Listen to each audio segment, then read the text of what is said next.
Hi guys and welcome back to our Rebuilding Sunderland 2.0 career mode. Now, before we get into this guys, we are so close to hitting 1,000 subscribers, which is something I'm incredibly excited about and I can't say thank you enough.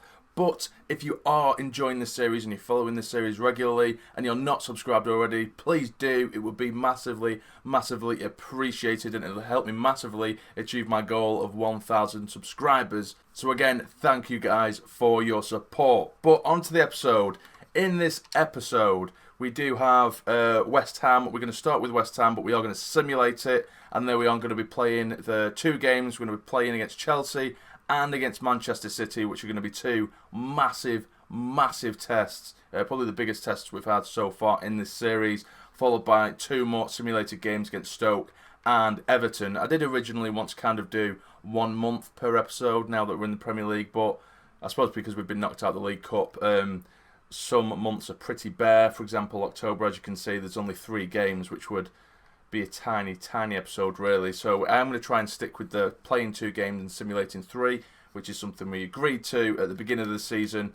But for now, let's simulate this game against West Ham at home. We have drawn our first 2 games of the season. Can we pick up our first win against West Ham? And we do, 2-1, and it's Davies and Asoro getting the goals for us,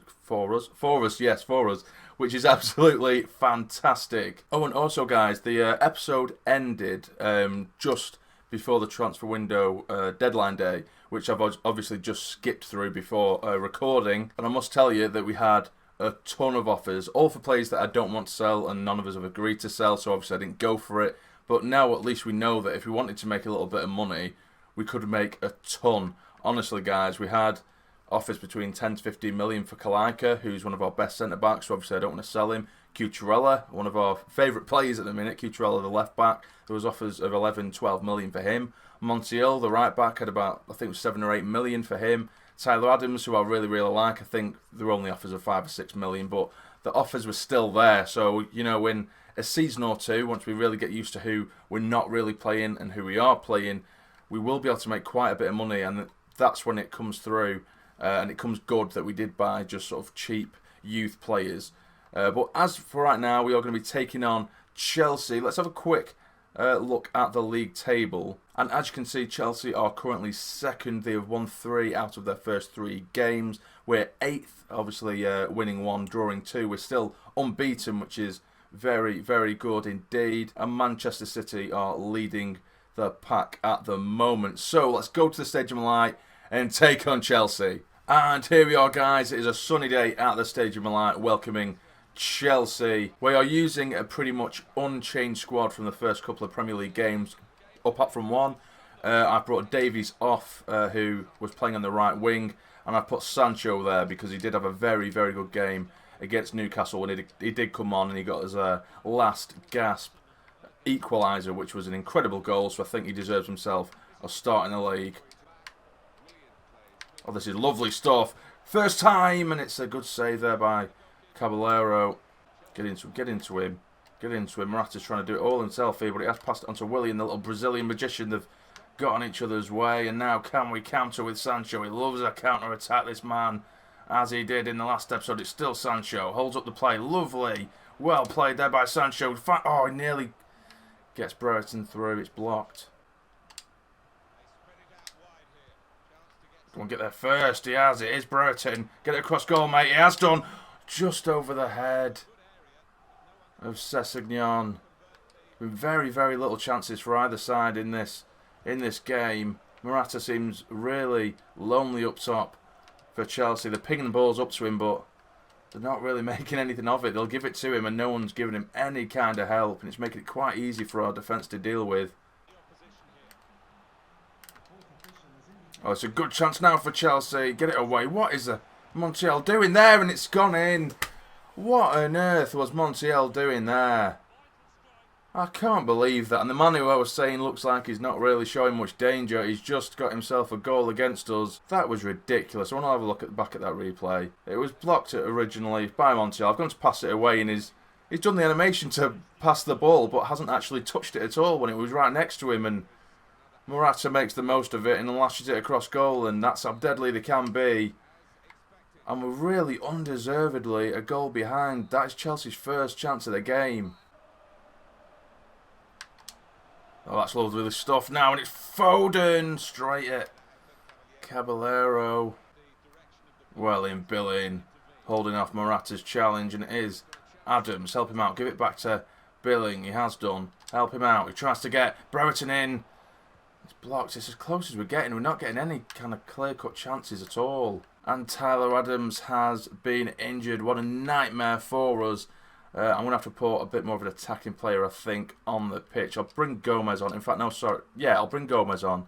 I'll put Adams there. I'll put Foden in the central midfield role. I'm also going to put Osoro on as well. And I'm going to bring Woodburn on the left-hand side, because Sessegnon has done absolutely nothing in this game, unfortunately. Go on, Foden. He's only just come on. Find your man. He does find him. And it is back to Woodburn. Can he get there before the keeper? He can't. And that is more like it. As soon as we bring the likes of Woodburn and Osoro on, there seems to be a lot more movement up top, but I think it's a little bit too late now. Here is Foden, though. Coming forward. Still Foden. Have a crack. And it's a simple save. Go and help him out. It is. No, it isn't. What an interception that was. Oh, and there goes the full-time whistle, guys, and it's our first defeat of the season at the hands of Chelsea. But I don't think we deserve to lose that one. I'm sure if we look at the stats, it'll back me up. Well, yeah, there weren't many chances in the game at all, both having just 3. We've had 3 chances, 3 on target. They've had 3, 2 on target. It was a very, very boring game, very scrappy game.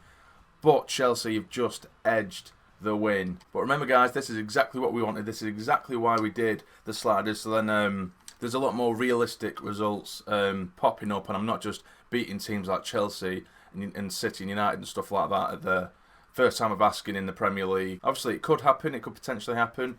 But last time we did the rebuilding Sunderland series, we were battering everyone 3 or 4-0 every single game, which it makes it way too easy. So it's good that these kind of results are going to happen. And as you just saw then as well, I am quite heavily training Ethan Ampadu at the moment. I'm trying to get everyone out of the 60s in terms of rating. Anyone in the 60s, I'm trying to quite quickly get them into the 70s. So we just have an all-round stronger squad. And Tyler Adams is out for 2 months following that injury that he suffered against Chelsea. But now we are taking on league leaders Manchester City. I did notice in the transfer window that they have sold Aguero to Real Madrid, but they have brought in Andreas Iniesta from Barcelona, which is absolutely mad. So it looks like he's set to make his debut against us. Let's do this at the Etihad. And here we are at the Etihad. This will be probably more difficult than the Chelsea game. They have some absolutely incredible players, City. And I have made a few changes to the lineup. Osoro is making a start. We've also brought Dazelle into the team to replace Adams. I really, really like Dazelle. And Foden has also dropped to the bench, and I've brought Angel Gomez in as well. He's Billing breaking forward. Give it inside, he has done. Towards Dazelle, and it's a very good save from the keeper. Very good save indeed. It has been taken short too. Angel Gomez tries to get it in towards the back post. It's not a bad ball towards Billing. Still in the box. Can Billing get there? He can't. It's a decent start from us, but City haven't really gained control of the ball as of yet. That's a good chance for them, and it's another... Well, it's the first good save from Pereira of the game. It's City's first chance of the game as well. Oh, go on. Osoro's nicked off him. Osoro! What a chance that was. What a chance. The defender took a huge touch, leaving Osoro to nick the ball off him, but he couldn't squeeze it in at the near post. Now here is the corner. It is Gomez. Whips one in towards my post, surely. It is! It's 1-0! I can't believe it. We go and lose to Chelsea. Come up against Manchester City away from home. And it is the captain, Martinez Quarta, who gets himself a goal at the back post. He's been left completely free. I love doing those corners, by the way. Short corners, dummy inside them, whip it back in. The defence seem to really, really struggle with that. And it's proven there. Quarta gets himself his first goal of the season. And we take a shock lead. Get in. It's another corner taken short. And it is Sessegnon. Can he whip one in? He can't this time. It has been blocked. But only as far as Gomez. Back to Kalaka. Turn your man. It is Dazelle. He strikes one. Oh, and it's gone wide. Will it work again? Gomez whips 1-2. Oh my word, it's a free header by Osoro. I told you those corners keep on working for some reason. It's completely free in the box and he's somehow headed it wide. We could be 2 or 3-0 up by now. Get it away. And again, what are they doing? Passing it across goal. Get it out and it's gone in. Oh, it's happened again. They're just so lethal in front of goal, and it's their captain, Fernandinho, who gets it. And it's another defensive error. Why would he pass it across his own goal like that when they've gone to clear it? Look at that, it's whipped in. Why would you pass it? Oh dear, it's a good finish in the end, but it's another defensive error. It's 1-1, and David Silva is just coming onto the pitch now. Just to make things a little bit easier. It's good stuff now. It's Dazelle. He does strike one and it's a fantastic save. Come on, we're breaking. We're breaking. Make your run, son. Make your run. Help him out. No one's making the overlapping run. But there he is now in the middle. It's Dazelle and it's been blocked. Oh, come on. We deserve this win. We really do. Go on. Go on, Osoro. Go on, Osoro. Well in, son. Still Osoro, but he's too weak. And he's wrestled off the ball really easily, and there's no options again. The last couple of games, when we get into the final third, we just seem to have no one around, no one making any overlapping runs. Brereton's not on the pitch. Osoro is not necessarily making the overlapping runs either. But now as we say that, Davies is forward. Get it across goal, he does, surely! And another chance goes begging, and it's Dazelle who hits it straight at Bravo. Oh, come on. No, no, no. Here they are breaking forward. And it's Sane. And what a save that was from Pereira. I think I'll take the draw now, guys. What an incredible save. And to hold it. And the full-time whistle does go. All in all, we should have won that game by probably 2 or 3. Even though the chances we did have weren't quite clear-cut. It was an absolutely fantastic performance. We just couldn't put our chances away. It's finished 1-1. And we do receive a transfer offer for Robin Reuter, which I am going to accept. It is out of the transfer window, so obviously if things are finalised, then it won't happen until January. But we have also received our first monthly scouting updates from England and Italy, I think it was. And here are the players that we have got from Italy. This guy's potential, Luca Colombo, it's between 54 and 72, so he will be rejected. This one's between 49 and 67, so that will be rejected as well. This guy between 60 and 82, that is going to be rejected. The players I do look out for are massive sort of standout ones. I like to try and find players that already start between sort of like really late 50s, so like 58, 59 and early 60s. This guy does say he has a relatively high potential, but I am going to reject that. But this guy does say his potential is between 72 and 94, and strangely enough, he doesn't have a player face of any description, which is quite odd. I don't know whether that's happened to any of you guys before, but I've never seen that. They normally obviously have a sort of made-up player face, so that's pretty weird. So I'll keep him there just for the time being. And then there's Fabio Costa as well, who I am going to reject. So we'll keep Giuseppe Giordano there, and we'll have a look at the English scouting report. So again, it's a relatively disappointing one. We've got Liam Turner, potential between 44 62. That's not good enough. 58 and 82, but he starts between 28 and 40.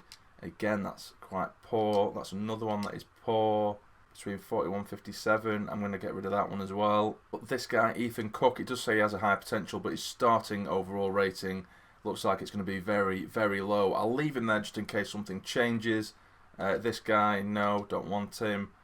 And this guy as well, we're going to get rid of. So there's only a couple of players out of the 2 scouting reports that I'm slightly interested in. I wanted someone a bit better than that, but we've still got several months to run down on the scouting reports anyway. And now we are going to be simulating this game against Stoke. I've used our sort of reserve-ish sort of second team for this game to give them some game time. And we do lose 1-0. It's Porto, who I've never heard of, gets the goal for Stoke. And guys, don't worry, I don't mind at all that we lose games. If anything, I kind of want it. As I've explained before, it adds to the realism of it. Like now, we're 13th in the league, which is relatively realistic. And the squad we've got in comparison to a lot of the Premier League teams, it's going to be a lot worse. So, if anything, we're overachieving just being 13th.